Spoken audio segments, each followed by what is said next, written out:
Tātad neko nav iespējams izvēlēties. Nē, gluži otrādi, ir iespējams izvēlēties. Nu, pagaidām apskatīt nav iespējams. Lūk kā. Sasodīts. Jau pusē divi. Rols man gaida. Es tikko paspēšu. Ar vienu vārdu sakot, es jums atstāju savu sievu. Nu, ja jūs dariet, kas nepieciešams, nu jūs jau zināt. Ja kaut kur kaut kas jāpievelk, pievelciet, nu jūs jau saprotat. Jā. Multis. Jā, labi. Nu, sēdēšu pat latās uzandīt. Labdien! Labdien! Kungs? Vai tu Rāna kundze lūdzu nav mājās? Tu nāmā kundze? Jā, es gribēju viņu aprunāties par rēķinu. Un kā tu redzi? Nu kā par kādu? Par toaletēm, ko viņa man izgatavojas. Tu Rāna kundze ir šuvēja? Kā? Vai jūs viņu nepazīstat? Jā, es viņu pazīstu. Tā ir mana kompaljona. Dieniņ, nu tas Sūdami. Kādā ķezā mēs esam iekūlušies? patika. Ak, Dievs! Ko tas nozīmē? Kas tā ienāk?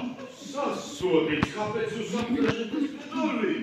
Sasodīts, kādēļ jūsu durvis nevar aizvērt? Jā, Ropeč, bet jūs dzīvokli pirms stundas noīrēs, vienkārši to nepaspēju savest kārtībā.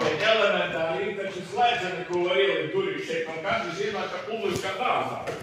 Vai, es visu salabošies, visu paskaidrošu. Vai, redziet, man nācās izlauzt durvis, kad īrniece pameta dzīvokli.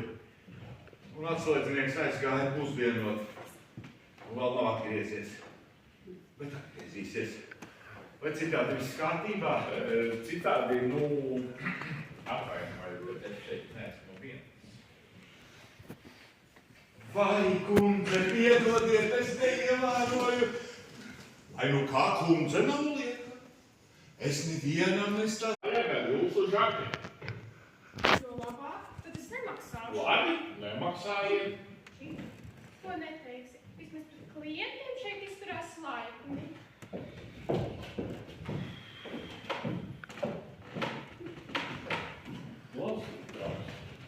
Atstāja kāda pasinēja kundze dzīvo vēl par ielā. Labi, pastāstīsiet par to vēlāk. Beidziet. Kundze mani netraucē. Un iedomājiet, tā nav viņa, bet